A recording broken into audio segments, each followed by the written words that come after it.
Hello and welcome to another episode of the Federal Church Presents Better Than Bloomberg. Continuing our 2023 global financial system collapse coverage, the worst ever. And we got a nice little note about how the retards are getting poorer. And we're getting rid of the useless eaters with AI.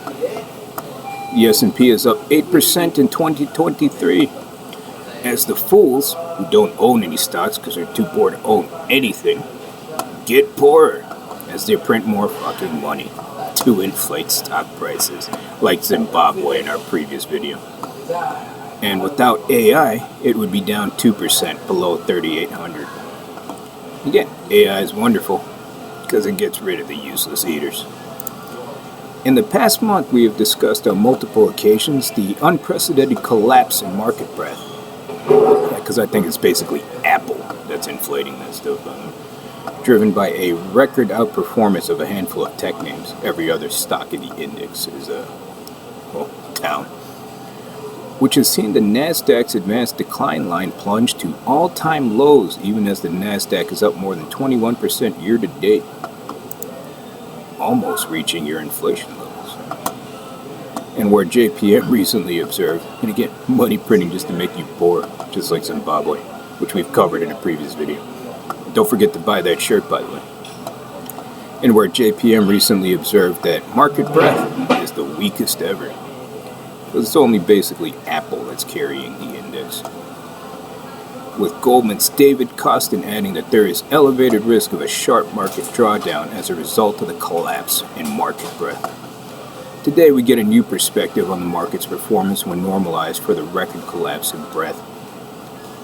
According to SocGen, it's not so much a handful of stocks that has carried the entire market this year. It's just one specific trade. Artificial intelligence, which will soon spark hundreds of millions in margin-boosting layoffs. Getting rid of the useless eaters. Menial task fools, gone. Across Western countries. Let's open that up. That's probably good enough. As SocGen's managed Cabra writes, the AI boom and hype is strong. So strong that without the AI popular stocks, S&P would be down 2% this year, not up 8%. AI will lead to 300 million layoffs in the US and Europe. Because they're useless. Useless eaters. With the hype surrounding AI rising to nosebleed levels or just shy of where the Nvidia is trading right now, we were waiting for the Goldman initiation report to call the coming peak AI moment. Same way Goldman's initiation of crypto in the May 2021. The Amazon of information Goldman initiates on crypto sees Ethereum overtaking Bitcoin. And again, that's that rat, filthy scum nose fucking levels there too, by the way. Like 250 million are gone. Preceding the beginning of the crypto winter by about 6 months. Well, the moment finally came this weekend when virtually every analyst on Goldman's tech team published a 60-page magnum opus saying, well, whatever. We'll see that eventually. I've gotten around doing that.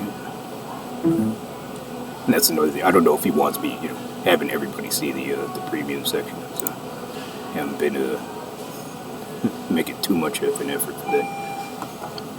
Cabra reports that his update on SocGen's AI sentiment news indicator keeps rising exponentially and more extended than when he first talked about it just a few weeks ago.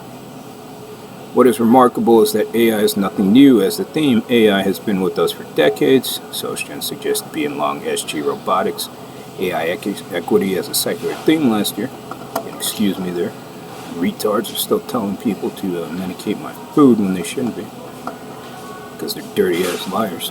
But what is going on now is unprecedented and is virtually impossible to fight.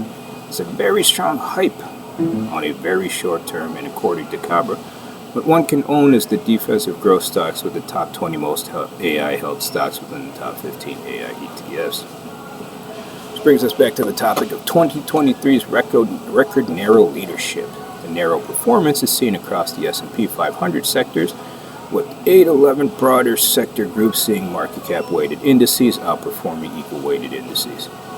According to SocGen calculations, the S&P 500 ex-AI boom stocks would be below 3,800. Yet despite this seemingly unsustainable collapse in market leaders, So Shen concludes that narrow leadership should continue. We do see the narrow performance in the U.S. equities to persist as the backdrop stays unfavorable for leveraged small caps, value stocks, companies that carried out unsustainable buybacks. More in the full note available to pro subs in the usual place. Yeah, I don't know if he wants me actually showing people that, so could it be? But your useless eaters are gonna be wiped out. Even if the plague doesn't get them, the layoffs will. Don't forget why you're in this mess. Pay your damn tithe. 10% to the big guy. Don't forget to make your donations too. The God intended it.